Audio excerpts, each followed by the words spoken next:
Assalamualaikum warahmatullahi wabarakatuh. Alhamdulillah rabbil alamin. Wassalatu wassalamu ala khatamil anbiya'i wal mursalin Nabiyyina Muhammadin wa ala alihi wa sahbihi ajma'in. Amma ba'd. Para jamaah yang dirahmati Allah, alhamdulillah hari ini saya bisa memberikan sesuatu yang menurut saya amat penting untuk saya sampaikan. Dalam beberapa kesempatan yang lalu sudah saya sampaikan sebenarnya, cuma ada hal yang kurang menurut saya untuk saya sampaikan pada kesempatan yang kemarin. Apa yang perlu saya sampaikan itu adalah sesuatu yang sehari-hari kita jalani dan kita alami. Itu bagaimana kita itu menjadi orang yang baik dan kebaikan yang kita amalkan itu benar-benar menjadi sesuatu yang bermanfaat untuk diri kita dan orang lain. Dan saya mengajar ilmu ushul fikih dan mengajar mata kuliah akidah dan akhlak. Banyak hal yang sebenarnya baik, substansinya baik, secara normatif tidak bisa dikatakan tidak baik. Tetapi karena kita itu melakukan tindakan yang baik itu secara tidak tepat, tidak proporsional, atau dalam bahasa Jawa itu rampan papan, maka kebaikan yang kita lakukan itu justru bermudarat, baik untuk diri kita maupun orang lain. Antara ini satu hal yang sering dilakukan orang, yaitu keterbukaan yang tanpa batas. Karena orang ingin berkata jujur, berbuat secara jujur apa adanya kepada semua orang dimanapun dan kapanpun. Padahal tidak semua yang benar itu harus kita katakan pada semua orang dimanapun dan kapanpun. Pada saatnya kita harus bisa menahan diri untuk tidak mengatakan yang benar itu kepada semua orang dimanapun dan kapanpun ketika kebenaran itu memang belum saatnya untuk dikatakan kepada orang dimanapun dan kapanpun kita mengatakan. Satu saat saya berjumpa dengan seorang yang tengah punya rencana matang untuk berpolitik. Dia membangun strategi yang luar biasa untuk memenangkan kompetisinya. Nah, satu saat dia itu bertemu dengan seseorang yang mencoba menggali tentang apa siasat yang dimiliki, dalam bahasa yang lebih tegas strategi yang dipakai untuk memenangkan kompetisi itu. Kemudian karena dia itu orang baik dan yang menemui juga orang baik dan sudah saling percaya, ya semua dikatakan secara jujur dan terbuka. Ternyata orang yang menemui itu adalah orang yang memang menjadi orang yang pada saatnya akan menjadi kompetitornya. Saya katakan kompetitor itu supaya lebih nyaman saja. Dalam berpolitik ada kompetitor. Jadi tidak saya katakan lawan politik. Nah, ternyata strategi yang dia katakan dan dia ceritakan apa adanya itu ditangkap dan disampaikan kepada teman-temannya yang menjadi kompetitornya. Akhirnya apa? Orang ini selamanya selalu kalah di dalam berpolitik. Ya, saya bicara politik praktis nih. Nah, saya bukan nasihat politik, tapi saya selalu mengatakan begini. Kita itu harus empan papan. Kepada siapa kita harus mengatakan yang benar itu benar, yang salah itu salah, dimanapun dan kapanpun, karena tidak semua orang itu bisa kita percaya. Kita boleh berhusnudon, tetapi husnudon itu bukan berarti kita menganggap semua orang baik tanpa kecuali. Ada kewaspadaan. Nah, kita tidak boleh berprasangka, iya, tetapi kita perlu waspada untuk bisa membuat kita bersikap hati-hati, terutama ketika kita berbicara kepada orang yang belum tentu orang itu akan bisa kita ajak berbicara dengan secara terbuka. Oleh karena itu saya katakan dalam bahasa saya, kejujuran dan keterbukaan itu tidak semuanya menyelamatkan. Dalam beberapa hal, kejujuran dan keterbukaan itu bisa saja membuat kita itu justru rugi atau bisa membinasakan.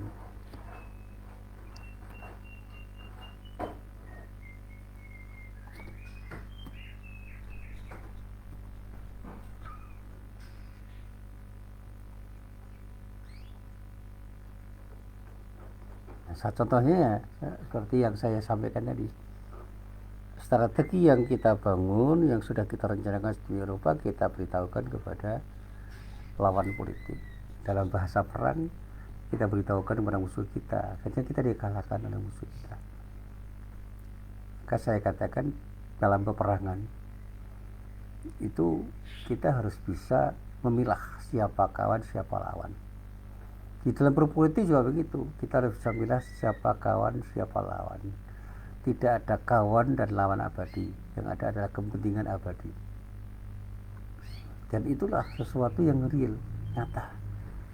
Dan kalau kita bicara secara faktual, memang ternyata tidak ada musuh dan tidak ada kawan abadi di dalam berpolitik, utamanya kalau kita bicara politik praktis.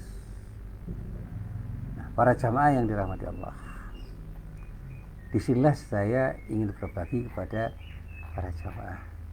Saya ingat betul nasihat-nasihat dari guru saya, kemudian saya tuangkan menjadi tulisan-tulisan saya. Gapailah keutamaan hidup itu dengan kejujuran. Itu yang selalu saya camkan. Saya harus menggapai keutamaan hidup itu dengan kejujuran. Dan saya yakini bahwa kejujuran itu adalah sesuatu yang harus menjadi pakaian saya di dalam hidup, sehingga saya bisa menggapai keutamaan hidup itu dengan kejujuran yang saya pakai. Dan kejujuran itu adalah sesuatu yang dimanapun dan kapanpun itu sangat mahal, termasuk di negeri ini, dan mungkin juga di seputar kita, di lingkungan kita yang paling dekat pun yang namanya kejujuran itu sesuatu yang langka. Bahkan terlalu sulit untuk mencari orang yang jujur, yang bisa bersikap istiqomah dalam kejujurannya di tengah rimba kebohongan yang mengitari diri kita, termasuk di dalamnya di dunia politik. Bahkan saya yang bekerja di dunia pendidikan pun, yang seharusnya memberi contoh kepada semua orang untuk menawarkan kejujuran yang prima, saya merasa bahwa banyak orang yang tidak jujur yang bekerja di ruang di mana saya bekerja. Dan inilah yang kemudian saya ingat betapa Allah itu memberikan peringatan, telah memberi peringatan kepada kita. Kalau kita masih merasa dan mengaku sebagai orang yang beriman, kita harus bersikap jujur. Dan jadilah orang-orang yang selalu bersama-sama dengan orang yang jujur, sebagaimana yang difirmankan Allah di dalam surat At-Taubah ayat 119. A'udzubillahi minasyaitonirrajim. Ya ayyuhalladzina amanu taqullaha wa kunu ma'as-shadiqin. Kalau kita terjemahkan dengan bahasa yang sederhana, wahai semua orang yang beriman, bertakwalah kamu semua kepada Allah, dan hendaklah kamu itu bersama orang-orang yang jujur. Dalam arti jujur dalam kebenaran dan benar dalam kejujuran. Jujur dalam kebenaran itu artinya dia selalu berkata benar dimanapun dan kapanpun. Dan benar dalam kejujuran itu empan-papan, proporsional.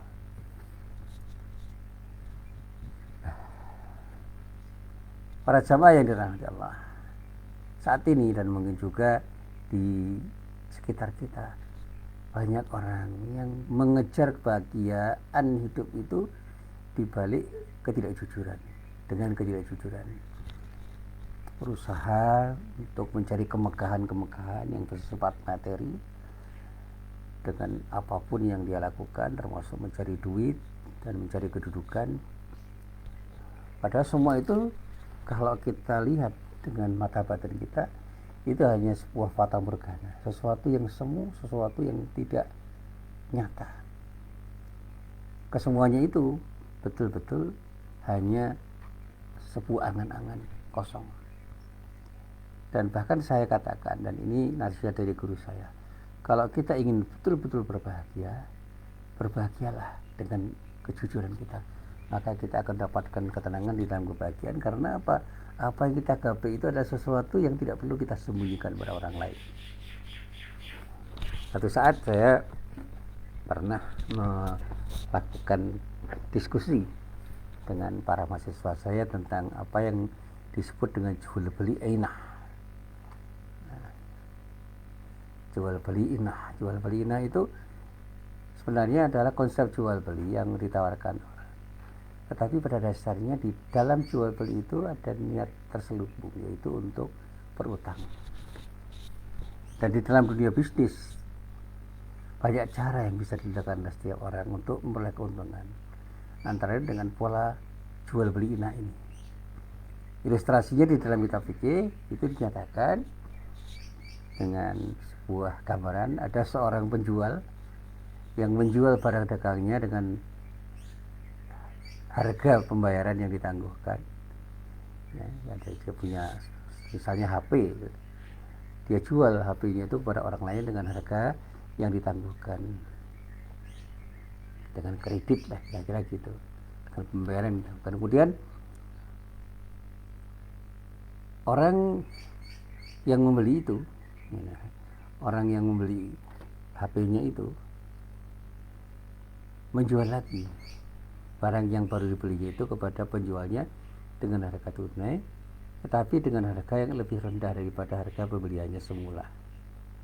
Nah, ternyata kiat ini dipakai dalam rangka untuk menyiasati jebakan riba yang secara legal formal memang diharamkan oleh Islam, baik dalam Al-Quran maupun As-Sunnah. Sehingga seolah-olah orang-orang itu tengah bertransaksi jual beli murni, dan dengan pola inah itu dia terlepas sama sekali dari tindakan riba, utang piutang. Nah, disinilah saya mengatakan kepada para mahasiswa saya, ini trik yang bisa dibuat oleh orang.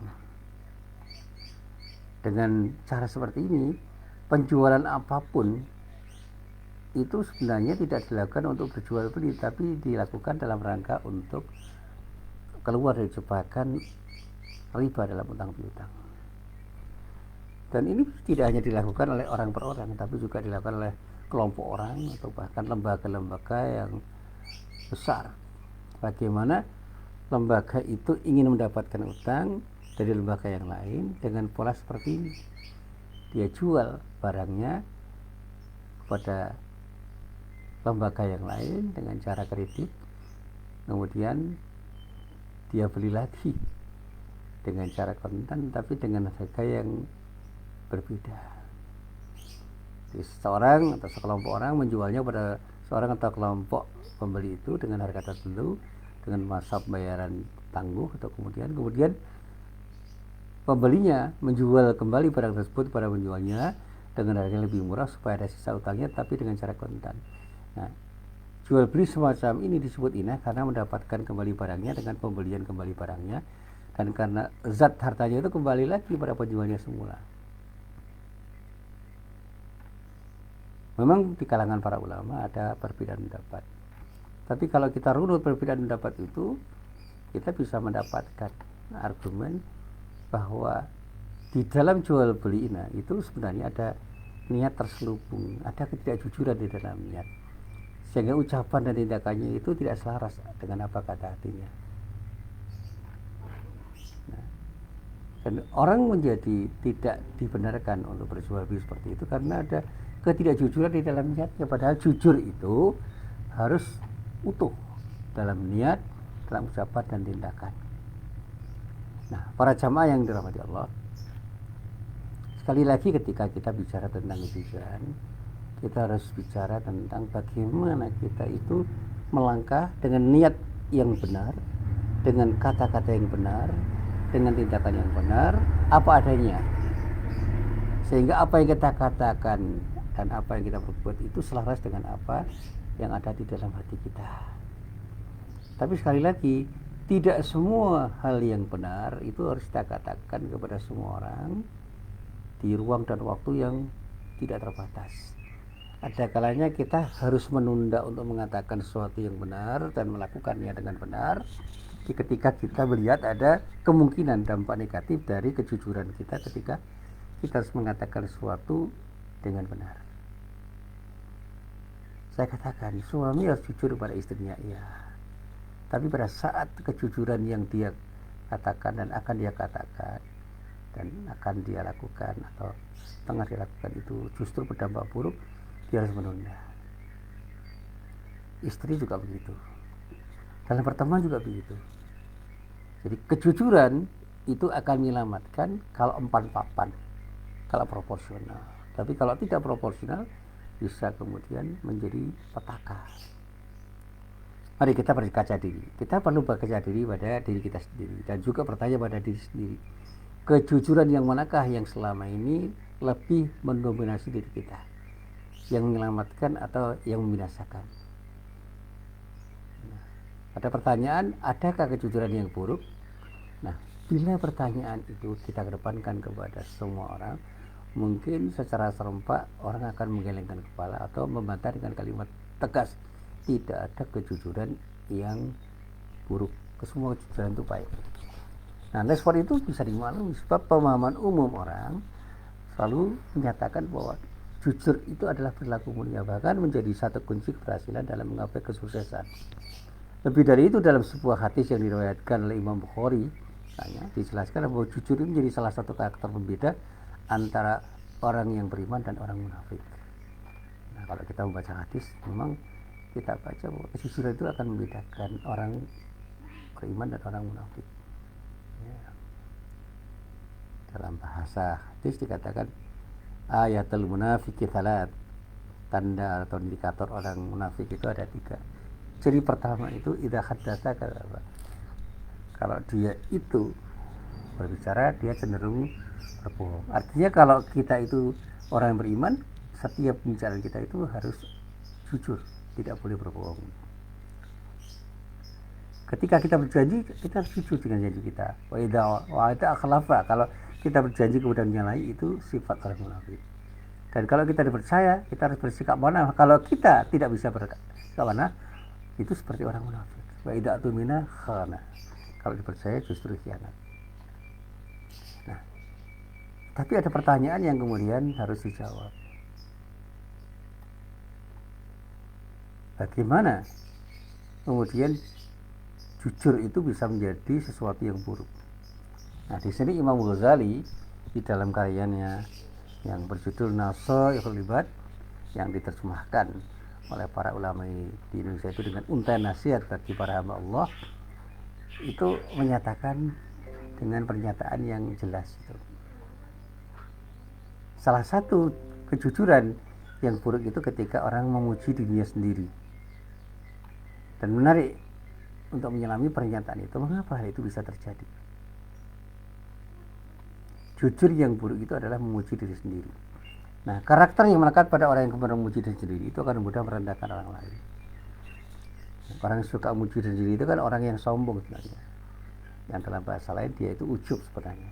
Karena dengan satu tarikan nafas ia sedang memosisikan dirinya di atas orang lain dan memosisikan orang lain di bawah dirinya. Bahkan bukan mustahil dia itu kemudian merasa paling hebat.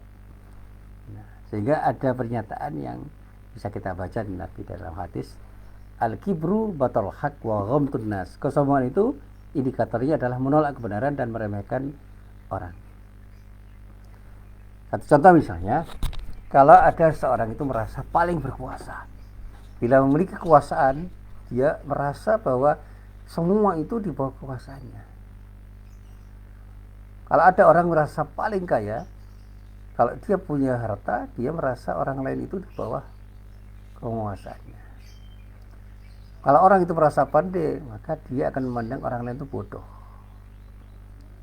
Nah, sikap-sikap semacam itu yang akan menumbuhkan kesuburan sombong yang ada padanya. Kesombongan itu akan menjadi sesuatu yang berkembang sedemikian rupa di dalam dirinya. Dan inilah yang selalu saya sampaikan ketika saya mengajar tafsir pada surat Al-Alaq ayat 6-7 dikatakan kalla innal insana la yadgha ar-ra'ahu istaghna. Sekali-kali tidak, sungguh manusia itu benar-benar melampaui batas apabila melihat dirinya serba cukup. Jadi kalau kita itu merasa hebat, merasa sudah serba cukup, merasa sudah tidak perlu orang lain, maka kita akan cenderung meremehkan orang lain karena kita merasa bahwa diri kita itu sudah tidak perlu mau dibantu orang lain. Dan potensi yang lebih parah, orang yang gemar memuji diri sendiri itu akan melupakan keterlibatan Allah di balik kesuksesan yang dicapai, sehingga dia akan lupa untuk berdoa, lupa untuk berzikir.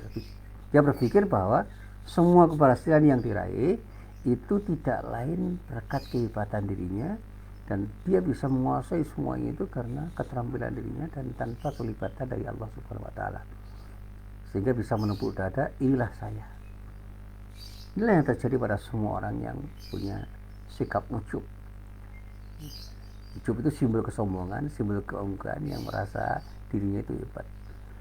Kita bisa melihat bagaimana cerita tentang Fir'aun, cerita tentang Qarun, orang yang gemar memuji diri sendiri karena merasa paling berkuasa, paling hebat, paling kaya. Dan segenap kekuasaan yang dipegang oleh Fir'aun kemudian melahirkan arogansi yang luar biasa. Dia tidak hanya memuji dirinya sendiri, tetapi dia meremehkan orang lain dan menganggap orang lain yang ingin menjadi hebat itu adalah orang-orang yang perlu dibinasakan. Bahkan dia tidak hanya mengandalkan orang lain, bahkan mengandalkan Allah pun dia lakukan. Tuhan pun dikerdilkan.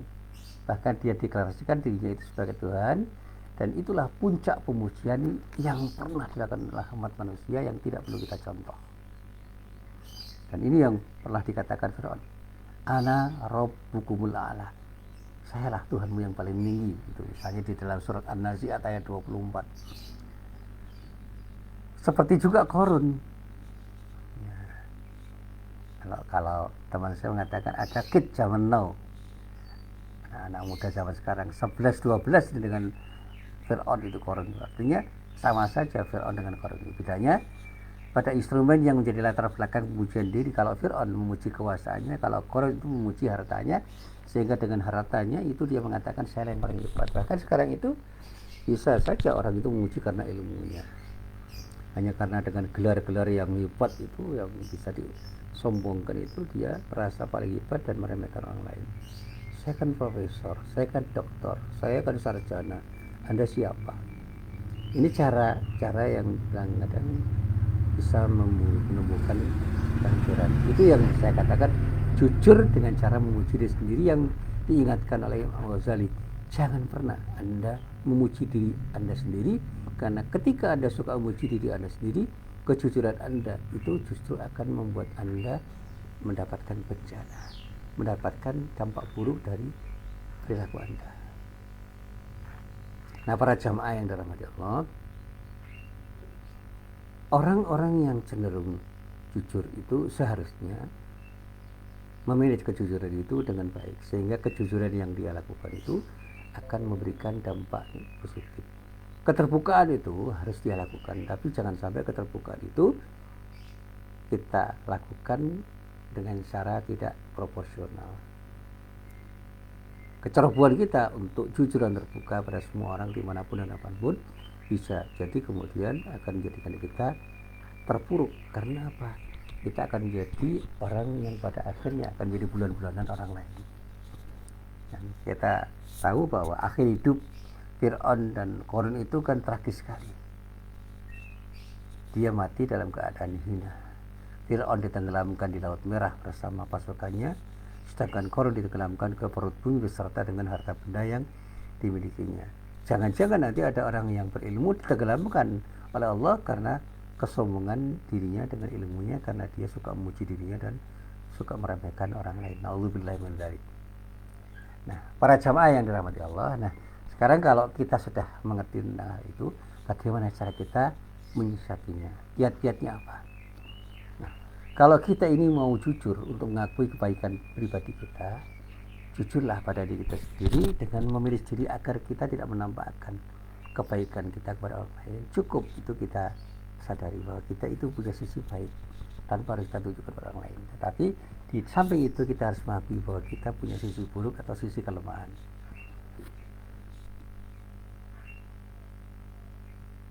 Bersikap jujurlah pada diri kita sendiri bahwa kita itu memang punya kelebihan tapi juga punya kekurangan. Akui kelemahan diri kita, di samping kita itu punya kelebihan.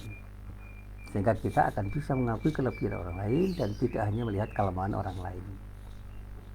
Dan sebenarnya kalau kita mau jujur, kita ini lebih banyak punya kelemahan, penuh dengan kelemahan, mudah melakukan kesalahan, akrab dengan kesalahan. Karena itu tidak pantas kita itu memuji diri kita sendiri, apalagi memuji-muji dengan pujian-pujian yang berlebihan. Dan Allah menegaskan dengan beberapa firman-Nya agar kita tidak terjerembab di dalam kubangan pujian-pujian diri pada diri kita sendiri. Antara lain ketika kita membaca surat An-Najm ayat 32 dikatakan di situ dengan kata-kata yang indah. Alladzina yajtanibuna kaba'iral itsmi wal fawahish illa lamam inna rabbaka wasi'ul maghfirah wa alamu bikum id ansha'akum minal ardi wa id antum ajinnatun fi butuni ummahatikum fala tuzakku anfusakum wa a'lamu bimanittaqan. Orang-orang yang menjauhi dosa-dosa besar dan perbuatan keji yang selain dari kesalahan-kesalahan kecil, sesungguhnya Tuhanmu maha luas ampunannya dan Dia lebih mengetahui tentang keadaanmu ketika Dia menjadikan dirimu dari tanah dan ketika kamu masih menjadi janin dalam perut ibumu. Maka janganlah kamu mengatakan dirimu itu suci, merasa suci, merasa hebat, merasa lebih dari yang lain. Dialah yang paling mengetahui tentang orang yang bertakwa. Jangan menepuk dada, sayalah orang yang paling bertakwa, sayalah orang yang paling ikhlas, sayalah orang yang paling baik, sayalah orang yang paling jujur dan sebagainya. Nah, di dalam mengomentari ayat ini Imam Ghazali mengatakan, janganlah Anda suka memuji diri Anda sendiri. Ketahuilah itu akan menurunkan derajatmu di mata manusia dan mendatangkan murka Allah Subhanahu wa ta'ala terhadapmu. Jadi kalau kita itu suka memuji diri sendiri, orang lain gak suka dan Allah tidak suka. Dan setali tiga uang mengingat bahaya laten yang menjadi puja-puji diri sendiri, Rasulullah juga berwasiat dengan tegas melalui sabdanya, iyyakum mattamaduha fa innahu dzabh. Jauhilah dirimu untuk memuji diri sendiri atau saling memuji. At-tamaduh itu saling memuji, karena itu berarti penyembelihan. Artinya ada sesuatu yang kemudian mengakibatkan kita itu terpuruk. Carilah jalan selamat untuk tidak suka memuji diri sendiri. Tapaki jalan orang yang saleh. Kita boleh memuji diri kita, tetapi kita sembunyikan pujian itu, dan jadilah orang yang suka memuji orang lain dengan pujian-pujian yang berdampak baik. Silahkan kita memuji diri sendiri dan orang lain, tapi proporsional. Dan jadilah orang yang lebih suka untuk bermuhasabah, untuk melihat kekurangan diri dan melihat kelebihan orang lain, sehingga kita bisa belajar dari kelebihan orang lain. Bahkan Imam An-Nawawi itu menasihatkan, saya tidak akan memaafkan orang yang menggelariku muhyiddin, orang yang menghidupkan agama. Jadi kalau dia disebut muhyiddin, dia tak suka dan tidak akan memaafkan. Dan ini sebagai ungkapan sikap tawadhu, kerendahan hatian beliau, kehati-hatian dari pujian orang. Maka memuji boleh, tapi proporsional, karena pujian yang tidak proporsional itu akan membuat orang terkesima dan tersanjung. Dan kita dipuji dengan pujian yang berlebihan pun akan tersanjung dan terkesima dengan pujian itu, dan bahkan kita merasa sudah hebat, padahal diri kita itu penuh dengan kekurangan. Akan ketika saya belajar, semakin banyak saya belajar, semakin tahu bahwa ternyata saya belum tahu apa-apa. Dan inilah yang selalu saya katakan, marilah kita jujur dan terbuka secara proporsional. Kejujuran yang mana yang akan kita tawarkan? Yaitu kejujuran yang menyelamatkan, yaitu kejujuran yang betul-betul kita lakukan secara proporsional dengan niat, ucapan dan tindakan, termasuk ketika kita bermuamalah dengan semua orang. Selamatkan diri kita dengan kejujuran yang menyelamatkan, dan jadilah orang yang menjaga diri dari kejujuran yang membinasakan, termasuk di dalamnya kejujuran untuk mengatakan bahwa diri kita itu bukan apa-apa dan bukan siapa-siapa, untuk membangun sikap rendah hati. Istafti qalbat, istafti qalbak, tanyakan kepada hatimu agar kita itu benar-benar jujur pada diri kita sebelum kita jujur pada orang lain. Dan jujurlah untuk memberi penilaian terhadap orang lain sebagaimana kita ingin agar orang lain secara jujur mengatakan tentang diri kita. Inilah apa yang bisa saya sampaikan, mudah-mudahan bermanfaat. Billahi taufik wal hidayah. Assalamualaikum warahmatullahi wabarakatuh.